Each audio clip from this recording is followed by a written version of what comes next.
ओम श्री परमात्मने नमः। श्रीमद्भगवद गीता द्वादशो अध्याय। अध्याय का नाम। इस 12वें अध्याय में अनेक प्रकार के साधनों सहित भगवान की भक्ति का वर्णन करके भगवत भक्तों के लक्षण बतलाए गए हैं। इसका उपक्रम और उपसंहार भगवान की भक्ति में ही हुआ है। केवल 3 श्लोकों में ज्ञान के साधन का वर्णन है, वह भी भगवत भक्ति और ज्ञान योग की परस्पर तुलना करने के लिए ही है। अतएव इस अध्याय का नाम भक्ति योग रखा गया है। अध्याय का संक्षेप। इस अध्याय के पहले श्लोक में सगुण साकार और निर्गुण निराकार के उपासकों में कौन श्रेष्ठ है, यह जानने के लिए अर्जुन का प्रश्न है। दूसरे में अर्जुन के प्रश्न का उत्तर देते हुए भगवान ने सगुण साकार के उपासकों को युक्ततम अर्थात श्रेष्ठ बतलाया है। तीसरे चौथे में निर्गुण निराकार परमात्मा के विशेषणों का वर्णन करके उसकी उपासना का फल भी भगवत प्राप्ति बतलाया है। और 5वें में देहाभिमानी मनुष्यों के लिए निराकार की उपासना कठिन बतलाई है।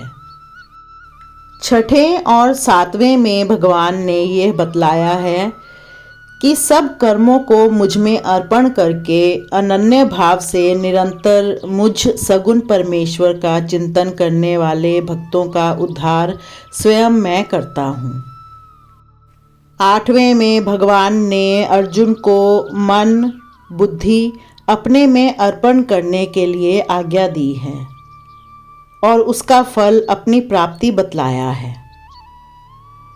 तदनंतर 9वें से 11वें तक उपर्युक्त साधन ना कर सकने पर अभ्यास योग का साधन करने के लिए, उसमें भी असमर्थ होने पर भगवदर्थ कर्म करने के लिए और उसमें भी असमर्थ होने पर समस्त कर्मों का फल त्याग करने के लिए क्रमशः कहा है।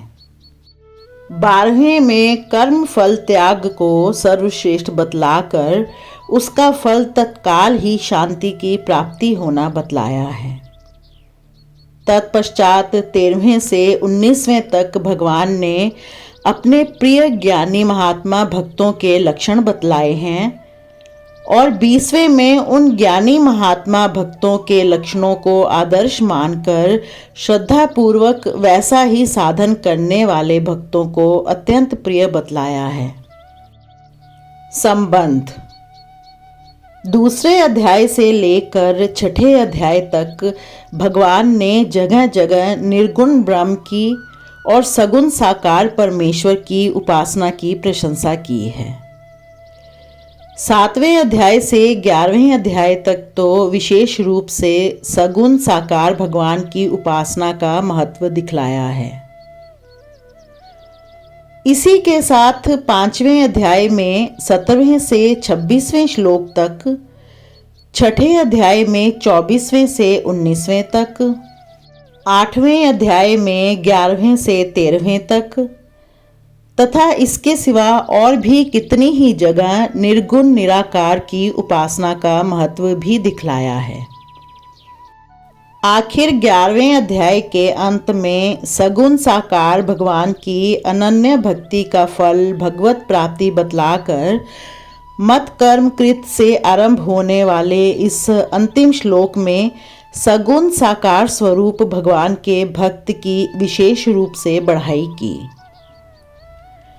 इस पर अर्जुन के मन में यह जिज्ञासा हुई कि निर्गुण निराकार ब्रह्म की और सगुण साकार भगवान की उपासना करने वाले दोनों प्रकार के उपासकों में उत्तम उपासक कौन है।